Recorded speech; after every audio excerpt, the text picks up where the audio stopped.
கோவர்த்தனா பண்ணை சார்பில் விவசாயிகளுக்கு வணக்கம்.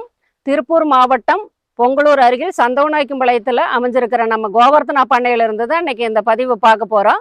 இன்னைக்கு எதை பற்றி பார்க்க போகிறோம் அப்படின்னு பார்த்தீங்கன்னா, நம்மகிட்ட மேற்கு கடற்கரை நெட்டை, அதாவது வெஸ்ட் கோஸ்டால் நாட்டு ரகம் வந்து ஒரு 2000 மரம் நம்மகிட்ட இருக்குது. அதில் வந்து நாங்கள் நம்ம வேளாண்மை துறையிலிருந்து அக்ரி வர சொல்லி ஒரு 200 to 250 மரம் வந்து தேர்வு செஞ்சு கொடுத்துருக்குறாங்க. அந்த மரத்துக்கு வந்து வயசுன்னு பார்த்தீங்கன்னா குறைஞ்சது ஒரு 45, அதிகபட்சம் ஒரு 65லேருந்து 70 வருஷம் ஆன மரம் நம்மகிட்ட இருக்குது. அந்த மரத்தை வந்து நாங்கள் மேலே ஏறி போடாமல் தானாக பழுத்து கீழே விழுகிற காயை எடுத்து நாங்கள் நல்ல நிழல்ல உலர்த்தி நீர் ஒரு குறுகிய நாள் காய் கசங்கினதுக்கு பின்னாடி ஸ்ப்ரிங்க்லர் மூலமாக காயை வந்து நல்லா ஊற வச்சு நாங்கள் அதுக்கு அடுத்தது முளைப்பு திறனுக்கு நாங்கள் ஏற்பாடு பண்ணுற பட்டறையில் இப்போ அந்த காய் வந்து நாங்கள் கண்ணாக உற்பத்தி பண்ணி விவசாயிகளுக்கு வந்து கண்ணாக நாங்கள் இப்போதைக்கு கொடுத்துக்கிட்டு இருக்கிறோம். இப்போ நாங்கள் இந்த மரத்துக்கு வந்து தாய் மரம் வந்து நல்லா ஆரோக்கியமாக இருந்தால் தான் நாளைக்கு நாம் கொடுக்குற கன்றுகள் வந்து நல்லா உற்பத்தி பண்ணி கொடுக்குற கன்றுகள் வந்து நல்லா ஆரோக்கியமாக கொண்டுட்டு போய் விவசாயிகள் வச்சாங்க அப்படின்னா ஒரு குருத்துக்கட்டை உழுகிறது, வேரல்கள் வாரது, இது எல்லாம் தடுக்கிற மாதிரி இங்கேயே நாங்கள் என்னென்ன உரம் கொடுக்கணுமோ அது மாதிரி தாய் மரத்துக்கும் கொடுத்து, அதாவது தென்னங்கண்ணுக்கும் கொடுத்து நாங்கள் கண்ணனுடைய நீங்கள் வேணாலும் பார்க்கலாம் நம்மளுடைய தென்னங்கன்று என்ன ஆரோக்கியமாக இருக்குன்னு தண்டு ஓக்கா கண்ணனுடைய இது எல்லாமே நீங்கள் பார்த்தீங்கனாலே தெரியும். அந்த அளவுக்கு நாங்கள் ஆரோக்கியமாக விவசாயிகளுக்கு கொடுத்துட்டு இருக்கிறோம். இப்போ இந்த தாய் மரத்துக்கு வந்து நாங்கள் என்னென்ன உரம் கொடுக்குறோம் அப்படிங்கிறத இன்னைக்கு எங்களோட அக்ரி கலைவாணன் அவங்க தம்பி வந்திருக்கிறாங்க. அவங்ககிட்டயும் நம்ம நேரடியாக வந்து இதை பற்றி பேசலாம். விவசாயிகளுக்கு வணக்கம்.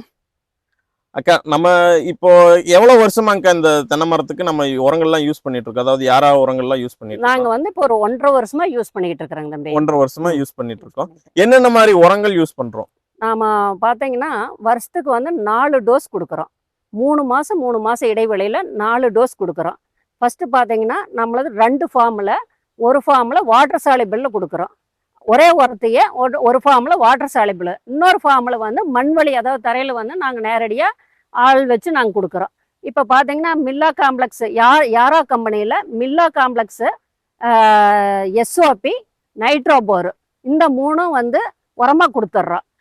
திரும்ப நாங்கள் வேர்வழியில் வந்து கொக்கோ கோல்டுமே போரான் லிக்விடு, இந்த 2ஐயும் வந்து வேறு வழியா வந்து வருஷத்துக்கு 4 டைமா கொடுத்துக்கிட்டு இருக்கிறாங்க தம்பி. இதுல வந்துட்டு நீங்க இதுக்கு முன்னாடி ஒரு நம்பர்ல காய் எடுத்துட்டு இருந்திருப்பீங்க. இப்போ ஒரு 1.5 வருஷம் கழிச்சு இப்போ ஒரு நம்பர்ல உங்களுக்கு காய் வந்துட்டு இருக்கு. அந்த நம்பர் பத்தி சொல்ல முடியுமா? தாராளமா சொல்லாமே. இப்ப பாத்தீங்கன்னா நாங்க இது நாள் வரல ஒரு 175 காய் அப்படிங்கிற மாதிரி வருஷம் நாங்க எடுத்துக்கிட்டு இருந்தோம். இதுக்கு மேல நாங்க கொண்டு வர முடியுமா அப்படின்னு பார்த்தோம்னா நாங்க முயற்சி பண்ணோன்னா எங்களால முடியல. சரின்ட்டு அப்புறம் உங்களை அழுங்கிறதுக்கு பின்னாடி நீங்கள் தான் யாராவில் இருக்கிறது அப்படிங்கிறதுனால நாங்கள் கொஞ்சம் மண்ணினுடைய விதம் வந்து கெடாமல் இருக்கிற மாதிரி என்னுடைய மகன் தான் சொன்னார், இது மாதிரி யாரா உரத்தை கொடுத்தீங்கன்னா மண்புழு வந்து கெடாது, அதே மாதிரியே நீங்கள் ஆர்கானிக் பண்ணின மாதிரியே மண் கெடாமல் இருக்கிறது அப்படின்னா நீங்கள் யாரா கொடுங்க அப்படின்னு மகன் தான் சொன்னார். அதனால தான் நான் உங்களை அணுகி இது மாதிரி உரம் கொடுக்கலாம்னு முடிவு பண்ணி நாங்கள் கொடுத்துக்கிட்டு இருக்கிறேங்க தம்பி. இல்லை, அந்த நம்பர்னு பார்த்தீங்கன்னா நாங்கள் 175 எடுத்ததை இப்போ வந்து இந்த வருஷம் 1.5 வருஷத்துலேயே நாங்கள் 200 காயை மாற்றிருக்கிறோம். இப்போ மரத்தை பார்க்குறப்போ மேலே பிஞ்சு இருக்கிற இதையெல்லாம் பார்க்குறப்போ அடுத்த வருஷம் இன்னமே இதிலிருந்து இந்த 200 காயிலிருந்து அதிகப்படியாக எடுத்துருங்கிற நம்பிக்கை எனக்கு இருக்குது.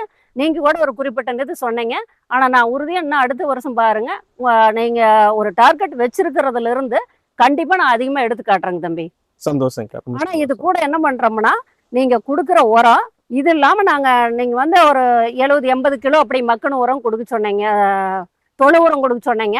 நாங்கள் என்ன பண்ணியிருக்கிறோம்னா தொழு உரம் வந்து ஒரு 40 கிலோ மரத்துக்கு கொடுத்துக்கிட்டு இருக்கிறோம். வருஷம் ஒரு டைம் 40 கிலோ கொடுத்துக்கிட்டு இருக்கிறோம். ஆனால் நீங்கள் சொன்ன தொழு உரத்தை கூட நாங்கள் கம்மியாக தான் கொடுக்குறோம். இந்த உரம் யாராக கொடுத்ததுக்கு பின்னாடி பார்த்தீங்கன்னா பிஞ்சு கீழே விழுகாமல் இருக்கிறது, நோய் வந்து வராமல் இருக்கிறது, இந்த தஞ்சாவூர் வாடல் நோய், வேரழுகல் நோய், இதெல்லாம் தவிர்த்து எனக்கு நல்ல ஆரோக்கியமாக விதைக்காயும் கிடைச்சிருது, விற்பனைக்கும் வந்து காய் நல்லா அவுட்டும் நல்லா கிடைக்குது. இன்னைக்கு சீதோசன நிலையினால வேணா மாற்றம் இருக்குமா வழிய, ஆனால் இந்த உரம் கொடுத்ததுனால வந்து எனக்கு மரம் ரொம்ப திருப்தியாக இருக்குதுங்க தம்பி. ரொம்ப சந்தோஷங்கக்கா. இதுல வந்துட்டு நம்ம எவ்வளவு மாதிரி விதைக்காயெல்லாம் எடுத்துட்டு இருக்கோம், எவ்வளவு மரத்துல எடுத்துட்டு இருக்கோம் முதல்ல சொல்லியிருப்பீங்க. இருந்தாலும் மறுபடியும் இன்னொரு முறை சொல்லிக்கலாம். சரி, இப்போ நம்மகிட்ட வந்து ஒரு 2000 மரம் இருக்குது. அதில் வந்து ஒரு குறைஞ்சது ஒரு 45 வருஷத்துலேருந்து 70 வருஷம் ஆன மரம் வந்து நம்மகிட்ட வந்து ஒரு 300 மரம் இருக்குது. அதுலேயே நாங்கள் செலக்ட் பண்ணி ஒரு 250 மரம் நீங்கள் சொன்னீங்க. அந்த 250 மரத்துகளை வந்து நாங்கள் மார்க் பண்ணி நீங்கள் மார்க் பண்ணி கொடுத்துட்டு போனீங்களோ அதில் வந்து நாங்கள் பிளாக் அண்ட் ஒயிட் அது மாதிரி பெயிண்ட் அடித்து வச்சுருக்கிறோம். அதில் இருந்து விழுகிற காய் எடுத்து நாங்கள் விவசாயிகளுக்கு வந்து கன்றை உற்பத்தி பண்ணி நாங்கள் கொடுத்துக்கிட்டு இருக்கிறோம். அந்த காயே வந்து நல்லா திடகாத்திரியமான காய் எடுத்து தான் நாங்கள் கொஞ்சம் அந்த ஒல்லிக்காய் சின்ன காய் இதையெல்லாம் கழிச்சிட்டு திடகாத்திரியமான காய் எடுத்து தான் நாங்கள் கண்ணா உற்பத்தி பண்ணி விவசாயிகளுக்கு கொடுத்துட்டு இருக்கிறாங்க. ரொம்ப சந்தோஷங்கக்கா. சரி. இது போல உங்க தோட்டங்கள்லயும் வந்துட்டு இந்த மாதிரி ஏதாவது காயோட ரொம்ப கம்மியா இருக்கு அப்படி இல்லாட்டி எந்த மாதிரி பண்றதுன்னு தெரியாம இருந்தீங்கன்னா ஸ்கிரீன்ல தெரியுற நம்பருக்கு மெசேஜ் ஆர் கால் பண்ணுங்க. புதிய விவசாயம் யூடியூப் சேனலுக்கு சப்ஸ்கிரைப் பண்ணுங்க.